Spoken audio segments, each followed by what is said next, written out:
What you are looking at right now, the new map in Halo Wars 2 called Fort Jordan, which is a remake of 14 from Halo Wars 1.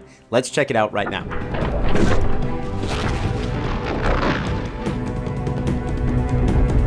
Welcome back to Breaking the Clutch, everybody. My name is Slick. I'm here with, as I said, the first look at a brand new map to Halo Wars 2. I'm so glad that I've been able to tell you guys about this because I've had to keep it as a secret for so long, and now I'm able to share that information with you guys. I'm just so excited to finally dive in and actually play the game. Now, I want to let you know, before you get all crazy about it, yes, you will be able to play it the second you hop on. The second you see this video, you can go into custom games. A patch is rolling out today at 10 a.m. Pacific Standard Time, so if it isn't out yet, something went wrong with 343, but I will say that you are available to play this map in customs right now with your friends. They're not putting out into matchmaking because they're still working out some bugs that they have found here and there, but you can still play it with your friends right now in custom games just to have a really good time. And matter of fact, if you're watching this video right now, checking out this map, we are live streaming on twitch.tv/Breaking the Clutch, playing with the community. So if you want to check out the map and play in customs with us at BtC, just go ahead and hop on the stream right there and shoot us a DM on Xbox. We'll be inviting people into the games as they go on. Anyway, as you can see, the bases and everything are laid out exactly as they were in Halo Wars 1. You've got the 3 bases at the top with a beautiful ramp system down to 2 natural expansions on either side. Of course, that works for both sides, so it's a very symmetrical map, and it's absolutely fantastic for just about any style of play, in my opinion.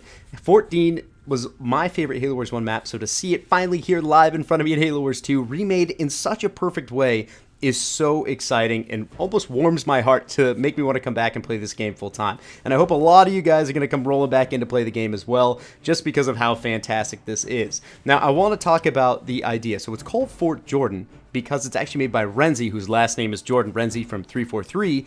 He spent 6 weeks grinding away at creating this map. He worked hard day and night, as much as he could when he wasn't working on balance patches for Halo Wars 2 to create this map. All of the elements and everything he made himself. He organized them from, say, different parts of the game, campaign, whatnot, put them all together and made this fantastic map. Now, I don't know if that means that he can just make maps and pump them out every month or so. It's probably not a likely expectation, but I will say that the results from this may persuade 343 to put more resources towards creating more maps in the future. As you can see, everything is nearly the same. The biggest differences are that there are now 5 power nodes on the map. There never were in Halo Wars 1 because that just wasn't even a concept of resources back in the game. So I want to say that their locations and everything are very fantastic. I think it's totally fair. This is the best way you could spread them across the map in Halo Wars 2.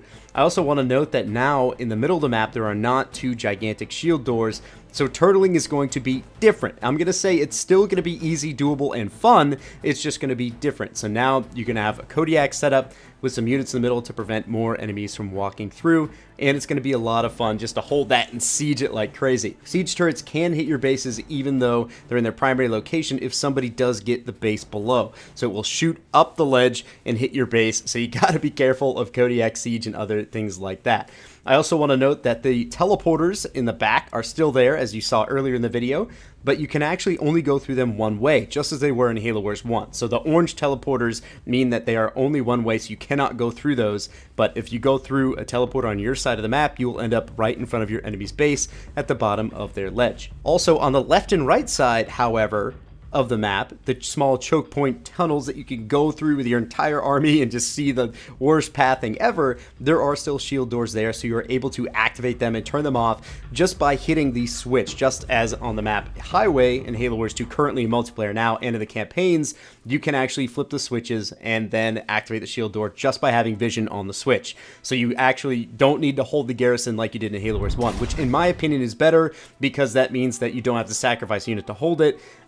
And also, say, just turning it on and off is going to be so much easier, but also will probably result in, say, if you're trying to turtle an enemy, just 2 people ferociously smashing the button as fast as they can, open and close the door, which I think would be a whole nother aspect of strategy.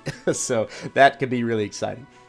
Despite that, everything else is pretty much the same. The layout, the look, I love the grassy field. There's some beautiful forestry up on the massive ledges in the middle that Renzi did create, and everything, even like bits of Covenant ships on the ledges, And also the gigantic 400 ramps are so beautiful, and in my opinion, Renzi did a fantastic job recreating 14 from Halo Wars 1 in Halo Wars 2, given the differences such as power nodes, resources, and everything else. The supply drops and power crate drops on the map are also almost exactly the same as they were in Halo Wars 1, with a little bit of variation for the power crates as there weren't any in the game to begin with.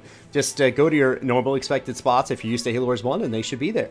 As for this map, I'm really excited to play it, and as I said, we're going to be uploading videos, I think, every day on this map for the coming weeks, so just keep your eyes out for that. We're going to be doing strategies and other things like that until the game, or the map, is actually incorporated into matchmaking live. So hopefully by the time it is put into matchmaking, which should be fairly soon, you will be prepared and have at least some generic idea of strategy on what to do on this map. Now, there also are some slight variations in 1s and 2s, but we'll get to that as we get into our gameplays later on down the road. So as I said, guys, go check out twitch.tv/Breaking the Clutch right now and watch us streaming live. If you're excited about this as much as we are, go ahead and hop in and start playing some games with us. We'll do it right away. So thank you guys so much for watching. This has been Slick Breaking the Clutch, and we'll see you guys next time.